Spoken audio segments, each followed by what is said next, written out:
말씀 창세기 26장 1절부터 11절 말씀입니다. 창세기 26장 1절부터 11절입니다. 아브라함 때 첫 흉년이 들었더니 그 땅에 또 흉년이 들매 이삭이 그랄로 가서 블레셋 왕 아비멜렉에게 이르렀더니 여호와께서 이삭에게 나타나 이르시되 애굽으로 내려가지 말고 내가 내게 지시하는 땅에 거주하라. 이 땅에 거류하면 내가 너와 함께 있어 내게 복을 주고 내가 이 모든 땅을 너와 네 자손에게 주리라. 내가 네 아버지 아브라함에게 맹세한 것을 이루어 네 자손을 하늘의 별과 같이 번성하게 하며 이 모든 땅을 네 자손에게 주리니 네 자손으로 말미암아 천하 만민이 복을 받으리라. 이는 아브라함이 내 말을 순종하고 내 명령과 내 계명과 내 율례와 내 법도를 지켰음이라 하시니라. 이삭이 그랄에 거주하였더니 그곳 사람들이 그의 아내에 대하여 물으매 그가 말하기를 그는 내 누이라 하였으니 리브가는 보기에 아리따움으로 그곳 백성이 리브가로 말미암아 자기를 죽일까 하여 그는 내 아내라 하기를 두려워함이었더라. 이삭이 거기 오래 거주하였더니 이삭이 그 아내 리브가를 껴안은 것을 블레셋 왕 아비멜렉이 창으로 내다본지라. 이 아비멜렉이 이삭을 불러 이르되 그가 분명히 네 아내건을 어찌 내 누이라 하였느냐. 이삭이 그에게 대답하되 내 생각에 그로 말미암아 내가 죽게 될까 두려워하였음이로다. 아비멜렉이 이르되 네가 어찌 우리에게 이렇게 행하였느냐. 백성 중 하나가 네 아내와 동침할 뻔하였도다. 네가 죄를 우리에게 입혔느니라. 아비멜렉이 이에 모든 백성에게 명하여 이르되 이 사람이나 그의 아내를 범하는 자는 죽이리라 하였더라. 아멘. 할렐루야. 아무리 어떤 일의 전문가라 할지라도 자기가 전문적으로 할 수 있는 그 일들을 가볍게 여길 때 이 정도는 괜찮겠지라고 넘어가게 되는 상황들이 벌어질 때 문제가 시작이 되는 경우가 종종 있습니다. 중요하지 않은 건 없습니다. 우리의 삶을 살아가면서 중요한 거, 좀 덜 중요한 거, 어떤 가치 기준을 가지고 구분짓고 나눌 수 있을지는 모르겠습니다만 깊이 생각해 본다면 우리의 삶에 있어서 이 정도는 괜찮겠지 하고 넘어갈 수 있는 일들은 없는 것 같습니다. 그래서 우리는 매일 매 순간 매 상황 속에서 우리의 최선을 다하는 그런 삶을 살아가려고 힘써야 되는데요. 그 최선을 다한다는 것이 결국은 무엇일까? 하나님의 말씀을 떠나지 않고 말씀에 순종하며 살아가는 것일 텐데요. 이제 아브라함은 죽었고 그 아브라함의 역사를 이제 이삭이 이어가게 됩니다. 오늘 26장은 아브라함 때 첫 흉년이 들었더니 그 땅에 또 흉년이 들었다라는 상황을 우리에게 알려주고 있습니다. 아브라함 때 흉년이 왔습니다. 그때 아브라함이 선택을 했죠. 어떻게 합니까? 애굽으로 내려가자라는 선택을 했었습니다. 근데 그 선택은 하나님 보시기에 좋은 선택이 아니었죠. 오늘 이삭은 아버지 때 흉년이 들었었을 그 상황이 또다시 벌어졌을 때 어떤 선택을 하느냐? 그랄로 가서 블레셋 왕 아비멜렉에 이르렀다라고 되어 있습니다.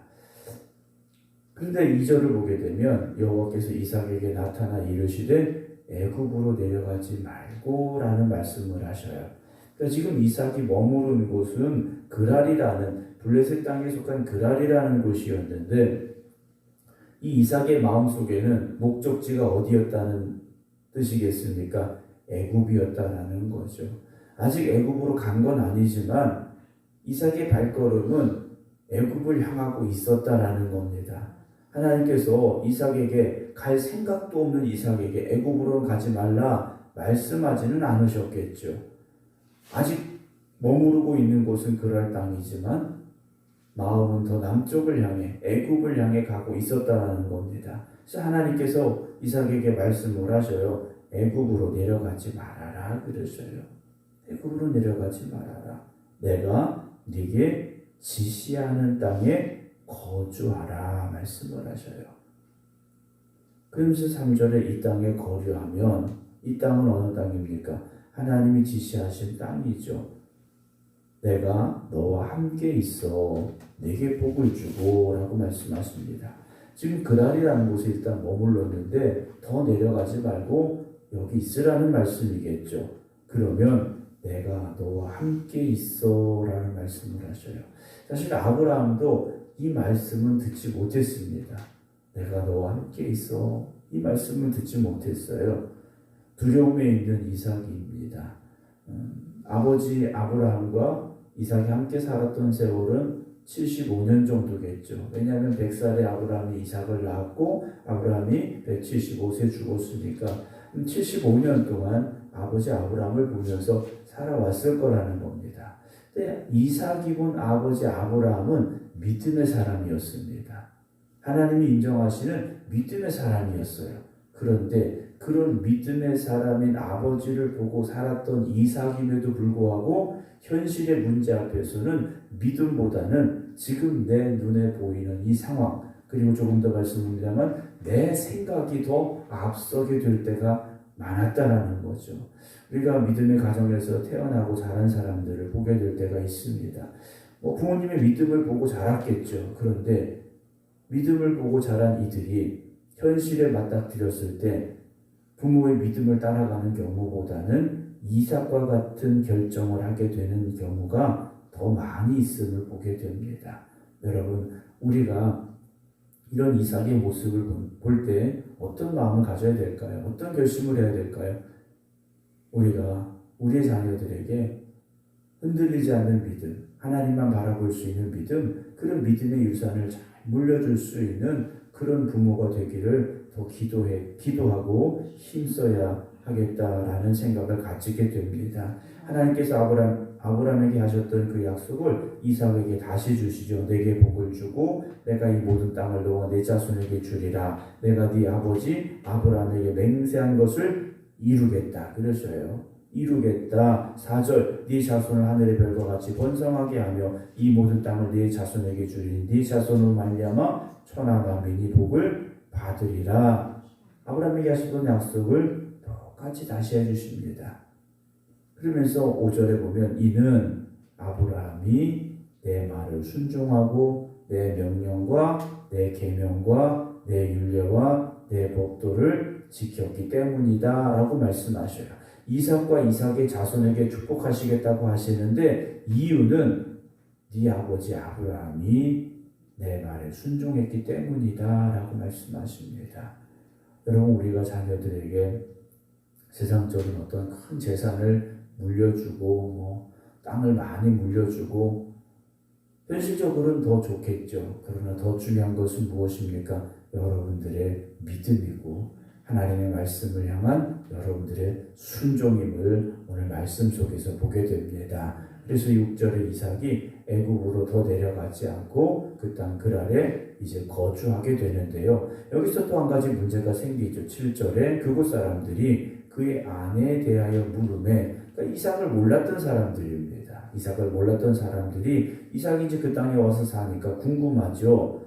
근데 아내가 너무 예쁜 겁니다. 그래서 아내에 대해서 물었어요. 그가 말하기를 그런데 누이라 하였으니 이리 부가는 복이 아리따므로 그곳 백성이 이리 부가로 말미암아 자기를 죽일까 하여 아버지 아브라함과 똑같은 마음이 들었습니다. 그래서 그는 내 아내라 하기를 두려워했다라고 이삭의 연약한 모습을 우리에게 아브라함과 똑같이 보여주고 있죠. 아브라함도 이렇게 연약한 모습이었고 이삭도 그런 모습이었다라는 겁니다. 8절의 이 상황 속에서 이삭이 거기 오래 거주하였더니 이삭이 그 아내 리브가를 껴안은 것을 블레셋 왕 아비멜렉이 창으로 내다본지라. 이에 아비멜렉이 이삭을 불러 이르되 그가 분명히 네 아내이거늘 어찌 네 누이라 하였느냐 하면서 이삭을 향하여서 꾸짖게 되죠. 그때 이삭이 하는 대답입니다. 내 생각에 그로 말미암아 내가 죽게 될까 두려워하였다라고 말합니다. 이삭의 생각은 뭡니까? 내 생각이었다라는 거죠. 내 생각이었습니다.